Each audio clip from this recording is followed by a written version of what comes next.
Friedrich Wilhelm Nietzsche nació en Rocken, Alemania, en el seno de una familia protestante. Estudió filología clásica en Bonn y Leipzig.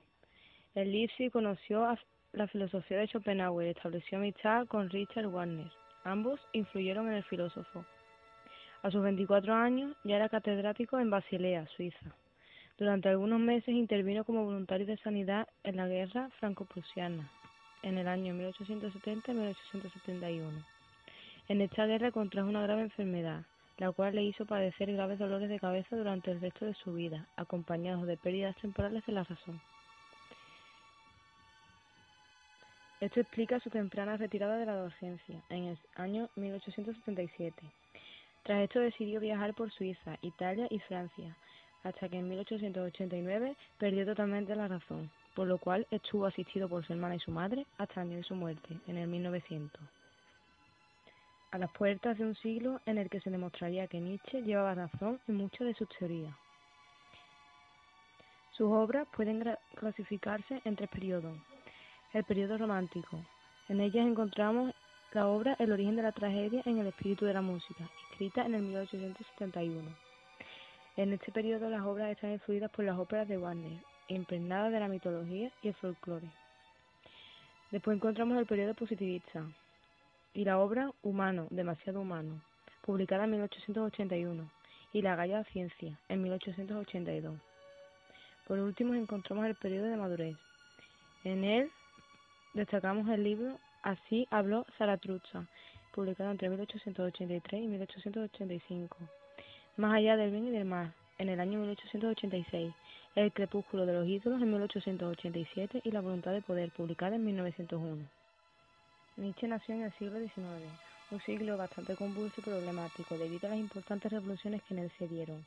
Atrás quedan ya las ideas ilustradas, optimistas y progresistas.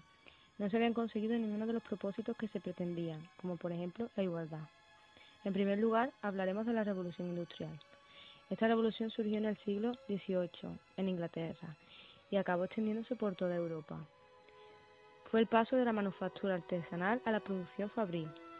Tomaron protagonismo las fábricas, donde se concentraban los trabajadores que hacían uso de los nuevos medios de producción, la nueva maquinaria.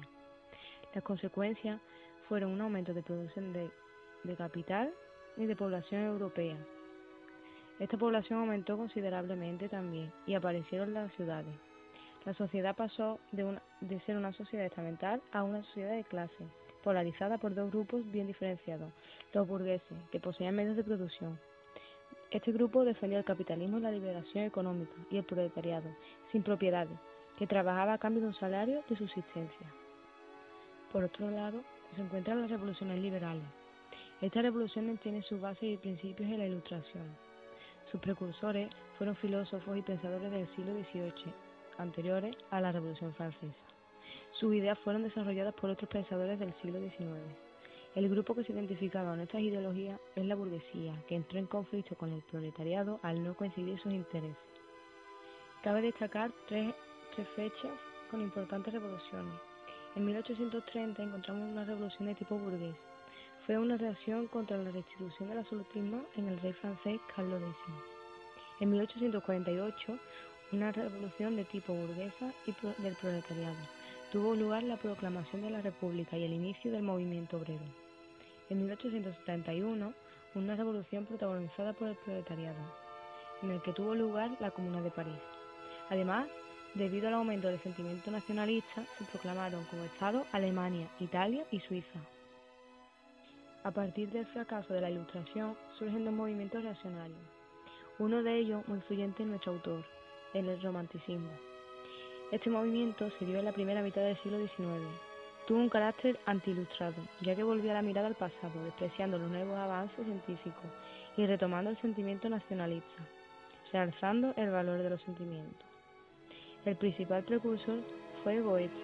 Algunos de los escritores románticos son Victor Hugo, Lord Byron, Becker o Spronceda. En la segunda mitad del siglo XIX, frente al romanticismo, surge el realismo. Este es un movimiento artístico que buscaba plasmar la realidad de forma más real y objetiva. Ante la polarización social y la lucha de clases en las revoluciones de 1848 principalmente, muchos artistas utilizaron la pintura como un arma de denuncia social. Más adelante surgió el impresionismo, un movimiento que supuso una serie de renovaciones pictóricas que imprimieron una dinámica de cambio y renovación en todo el arte occidental. Respecto a la ciencia, cabe destacar el darwinismo, que tuvo lugar tras la publicación de El origen de las especies, de Darwin, en el 1859. En esta obra se exponía la teoría de la selección natural y la supervivencia del más apto. Ante esta obra, los conservadores reaccionarios escandalizados, pero más tarde la burguesía encontró la manera de dar explicación a ciertas ideologías, naciendo así el darwinismo social. En este terreno destacaremos varias ideologías filosóficas. En primer lugar, hablaremos del idealismo hegeliano, protagonizado por Hegel, y de los movimientos anti-hegelianos, protagonizados por Schopenhauer. El idealismo hegeliano se basa en la confianza absoluta de la razón, creyéndola absolutamente capaz. Sin embargo, Schopenhauer escribió en 1818 El mundo como voluntad y representación. En esta obra sostiene unas ideas que acompañaron a Nietzsche en toda su trayectoria intelectual, fundamentalmente en su juventud. Pensaba que la vida es una manifestación de una ciega voluntad de vivir, voluntad que no responde a ninguna lógica ni a ningún plan. La vida es ciega e irracional, por ello no debemos extrañarnos si reinan el egoísmo y la crueldad. La irracionalidad y el absurdo acompañarán la vida por siempre. Solo existe una solución de carácter individual y en la que encontramos dos opciones. 1. Encontrarle el sentido a la vida a través del arte, por medio de la estética. 2. Renunciando a la voluntad de vivir. Nietzsche sostendrá y aceptará que la vida es voluntad de vivir, que encontramos el sentido a través de la experiencia estética, pero sin embargo rechazará el pesimismo de Schopenhauer. La vida hay que aceptarla de forma alegre y gozosa.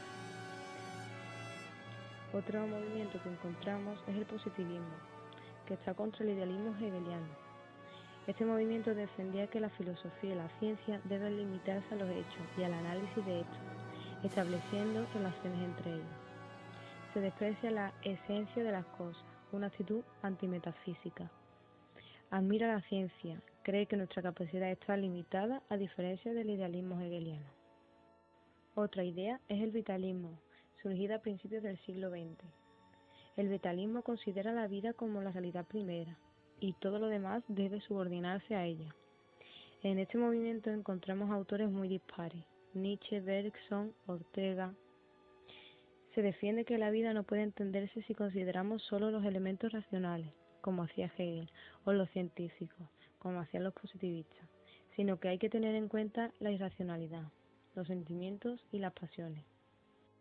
Nietzsche, junto a Freud y Marx, confía en que la razón no nos muestra la realidad tal y como creen los racionalistas, por ejemplo, sino que la mente tiene capacidad de autoengaño inconsciente, lo que no había tenido en cuenta Descartes, que dudó de todo excepto de la propia conciencia. Sin embargo, estos tres autores mencionados, llamados filósofos de la sospecha, dudan principalmente de esa conciencia, y buscaron el modo en el que esa conciencia se ha manifestado en las creaciones culturales y en lo que aún no se ha manifestado y que por tanto aún permanece oculto.